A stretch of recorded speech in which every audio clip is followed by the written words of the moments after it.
What's up, guys, and welcome back to my reading journey. Hope you're all doing absolutely fantastic, great today, and we're gonna continue with the chapter 22 on friendship. So let's get started. A man naturally loves those things in which he is interested.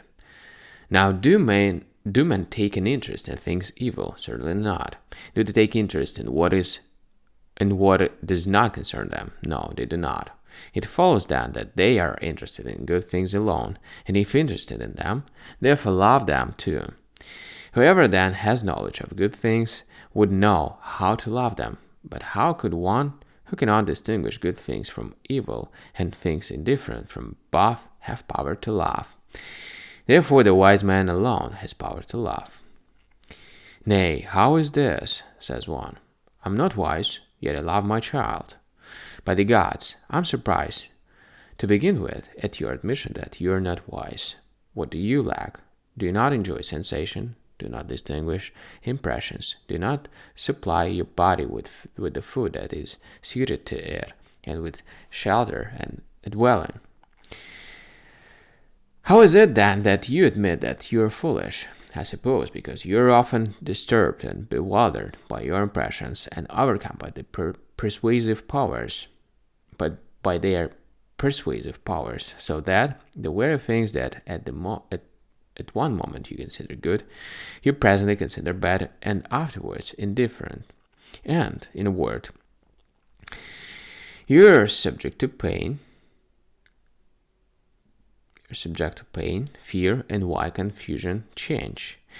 That is why you confess yourself to be foolish. And do you not change in your affections? Do you believe at one time that wealth and pleasure and mere outward things are good, and at another time they are evil, and do not regard the same persons? And do you not regard the same persons now as good, now as bad, and sometimes feel friendly towards them, sometimes unfriendly, and now praise, now blame them? Yes, I am subject to these feelings. Well then, do you think a man can be a friend to anything about which he is deceived? Not at all. Nor can he whose choice of a friend is subject to change bear good will to him. No, he cannot. Can he who first reviles a man and then admires him? No, he cannot. Again, did you never see curse fawning on one another and pleading with one another, so that you say nothing could be friendlier? But to see what friendship is, throw a piece of meat among them, and you will learn. So with you and your dear boy, throw a bit of land between you, and you will learn how your boy wishes to give you a speedy burial, and you pray for the boy to die. Then you cry out again, what a child I have reared! He is impatient to bother me. Throw a pretty maid between you, and suppose you both love her. You're the old man, and he the young man. Or suppose you throw a bit of glory between you, and if you have to risk your life, you will use the words of Admetus's father. Admetus's father. You love the light. Shall not your father love it? Do you think that he did not love his own child when it was small, and was not distressed when it had the fever? He did not often say, would it were I who had the fever instead. Yet when the event came close upon him, see what words they utter. Were not Etocles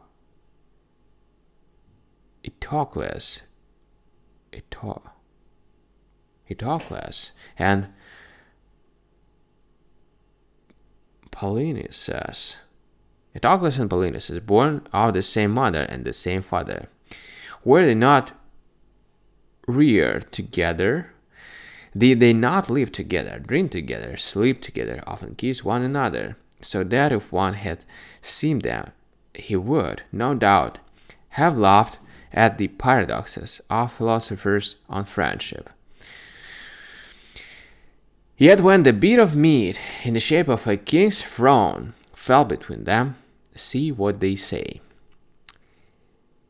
Where wilt stand upon the tower? Wherefore dost thou ask me this? I will face thee then and slay thee. I desire thy blood no less. Yes, such are the players they utter. For be not deceived, every creature, to speak generally, is attached to nothing so much as to its own interest. Whatever then seems to hinder his way to this, be it a brother or a father or a child, the object of his passion or his own lover, he hates him, guards against him, curses him. For his nature is to love nothing so much as his own interest. This is his father and brother and kinsfolk and country and God. At any rate, when the gods seem to hinder us in regard to these, we revile even the gods and overthrow their statues and set fire to their temples, as Alexander ordered the shrines of Asclepius to be burned when the object of his passion died. Therefore, if interest, religion and honor, country, parents, and friends are set in the same scale, then all are safe. But if interest is on one scale and in the other friends and country and kindred and justice itself, all these are weighed down by interest and disappear. But if interest is in one scale and in the other friends and country and kindred and justice itself, all these are weighed down by interest and disappear.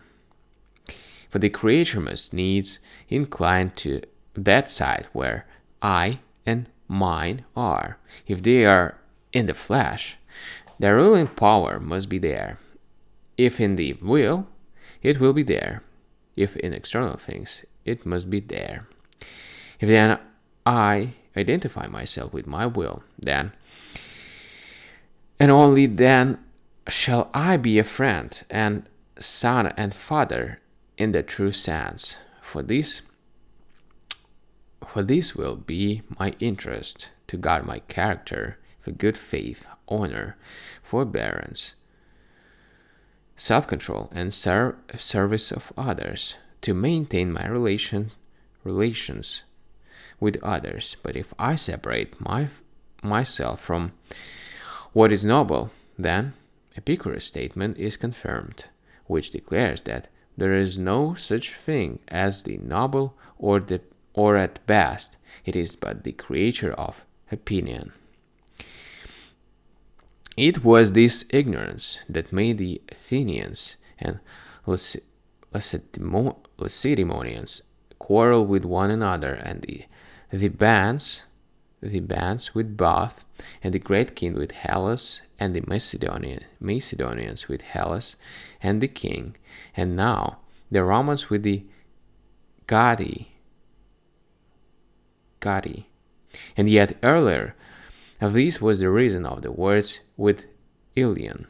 Paris was the guest of Menelaus, and anyone who had seen the courtesies they used to one another would not have believed one who denied that they were friends. But a morsel was thrown between them in the shape of a pretty woman, and for that there was war. So now, when you see friends or brothers who seem to be of one mind, do not therefore pronounce upon their friendship, though they swear to it and say it is impossible for them to part with one another. The governing principle of the bad man is not to be trusted, It is uncertain, irresolute, conquered, now by one impression, now by another. The question you must ask is not what others ask, whether they were born of the same parents and brought up together and under the charge of the same slave, but the question only, where they put their interest, outside them or in the will. If they put it outside, do not call them friends, any more than you can call them faithful or stable or confident or free. Nay, do not call them even men if you are wise. For there is no human judgment which makes them bite one another and revile one another and occupy deserts or marketplaces like wild beasts and behave like robbers in the law courts, and which makes them guilty of profligacy and adultery and seduction, and the other offenses men commit against one another. There is one judgment, and one only, which is responsible for all this, that they set themselves and all their interests elsewhere than in their will. But if you hear that these men, in very truth, believe the good to lie only in the region of the will, and in dealing rightly with impressions, you need trouble yourself no more as to whether a man is son or father, whether they are brothers or have been familiar companions for years. I say, if you grasp this one fact and no more, you may pronounce with confidence that they are friends, as you may that they are faithful and just. For where else is friendship but where faith and honor are, where men give and take what is good, and nothing else? But he has paid me attention all this time. Did he not love me? How do you know, slave, whether he has paid you this attention, as a man cleans his boots, or tends his beast? How do you know whether, when you have lost your use as a paltry vessel, he will not throw you away like a broken plate? But she is my wife, and we have lived together this long time. How long did Heriphile live with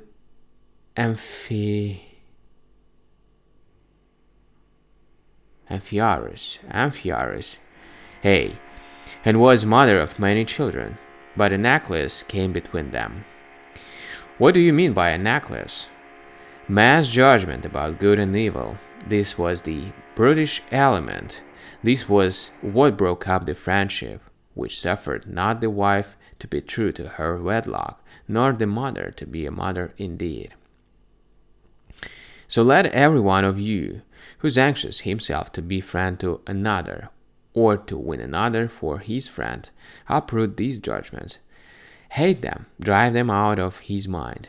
If he does that, then first he will never revile himself to be inconfident with himself.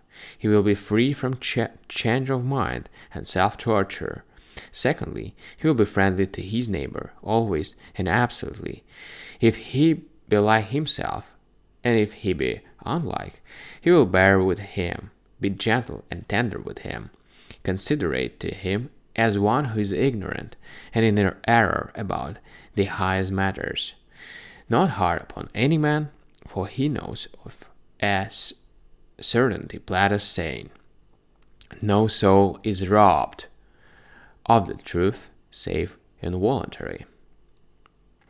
But if you fail to do this, you may do everything else that friends do.